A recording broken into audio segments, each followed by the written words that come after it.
President Trump and GOP lawmakers are expected to make moves on a federal prison reform bill before this current session of Congress is set to end. One America's Neil W. McCabe has more from Washington. Frank Gaffney, the president of the Center for Security Policy, told One American News that the so-called First Step prison and sentencing reform bill up before Congress is a mistake, and conservatives must rally to stop it. The First Step Act is part of the larger enterprise of criminal justice reform, as it's called, hence the first step. But what it does, even if it doesn't go any further, is facilitate the jailbreak of large numbers of people who, it turns out, would by any realistic definition be violent criminals. The First Step Act passed in May, but Democrats complained then that while the bill reformed the treatment of prisoners, such as exempting pregnant women from wearing shackles, improving the credit system for good behavior, and requiring inmates to be incarcerated within 500 miles of their family, the bill did little to reduce sentencing, which they said had been too harsh.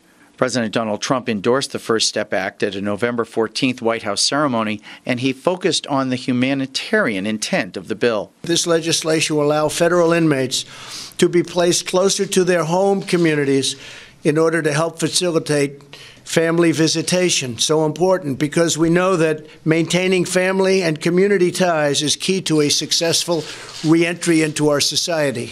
The Senate bill addresses those sentencing reforms, such as reducing life sentences to 25 years and ending the practice of adding on consecutive sentences if the criminal used a firearm in the crime. Gaffney said the bottom line is that supporters of the bill are focusing on rare and unusual cases of abuse inside the federal prison system to obscure how the bill puts violent felons back on the street.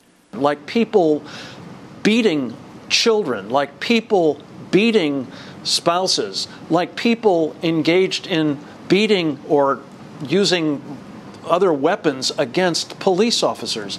Another concern is that the First Step Act reduces sentences for criminals who have already cut deals with prosecutors for lesser crimes to avoid going to trial, he said. And the thing that's somewhat confusing is, in many cases, those guys have pled down to get somewhat more lenient treatment. That doesn't alter the fact that they were violent felons, they're dangerous individuals, and they will do real harm to public safety if they're allowed to get out again early. Gaffney said the First Step Act should not be approved by so many legislators about to leave Congress, because when his worst fears are realized, there will be no way to hold those outgoing members of Congress accountable. Neil W. McCabe, One American News, Washington. Want to see more videos like this? Click on the link below and subscribe to One American News on YouTube, and call your cable provider and kindly demand that One American News is added to your lineup. Call and subscribe today.